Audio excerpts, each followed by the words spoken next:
Good morning, I'm Cari Davies. After months of anticipation, the final of the Eurovision Song Contest took place last night, with thousands in the Liverpool arena and millions more watching the world over. Sweden's Loreen picked up her second win at the finals, but it was a disappointing night for the UK's entry, Mae Muller, who came second to last, failing to match the energy in the venue with votes from the jury or the public. Graham Stothard has more.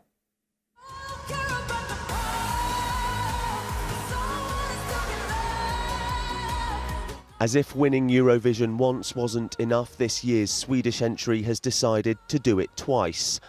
11 years on from first taking the crown, Loreen's song Tattoo earned her a place in the competition's history books. Only the second person to ever manage it, the first woman, she was very nearly rendered speechless. Right now everything feels surreal. Like I can't really, I am seriously overwhelmed. So you have to ask me that question tomorrow, darling. This is so beautiful. She saw off stiff competition from the likes of Finland, who won the hearts of the voting public, but it was the national juries that nudged Loreen to the top. We have a winner! Sweden! This year's show in Liverpool was kicked off with last year's Ukrainian winner Kalash Orchestra, joining a royal special guest, a piano segment by the Princess of Wales recorded earlier this month. Last year's UK entry, Sam Ryder, also getting the night off to an electric start.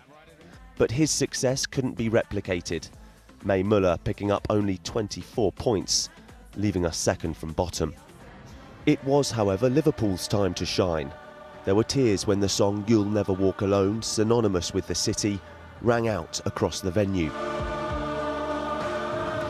It was an emotional night too for the Ukrainian entry, the country's foreign ministry confirming the performer's hometown was hit by Russian missiles minutes before they were on stage. Sweden's win means next year the competition will be held there, just in time for the 50th anniversary of ABBA's historic victory with Waterloo in 1974. As ever, it should make quite the party. Graham Stothard, ITV News.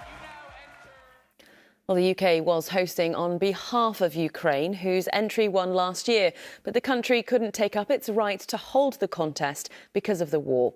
Before the final was held, some fans in the Ukrainian capital attended pre-parties. Because of a curfew in Kyiv, they were forced to watch the event itself at home with the backdrop of sirens. We have to watch Eurovision at friend's apartment instead of bar we were today earlier. It's like everyday routine for us. So okay, siren, when we hear like explosions, it will be kind of destruction. But now we don't hear explosions, and we're checking Telegram channels and we don't see something unusual. So it's like everyday situation for us. Turkey will head to the polls today as President Erdogan, who's been in power for more than 20 years, faces his toughest challenge yet.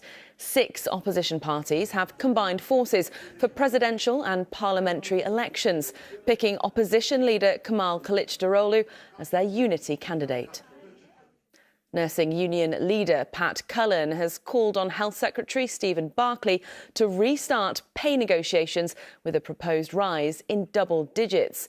Cullen, who described striking as one of the hardest decisions, told the Sunday Times fresh negotiations were needed to prevent 6 more months of action.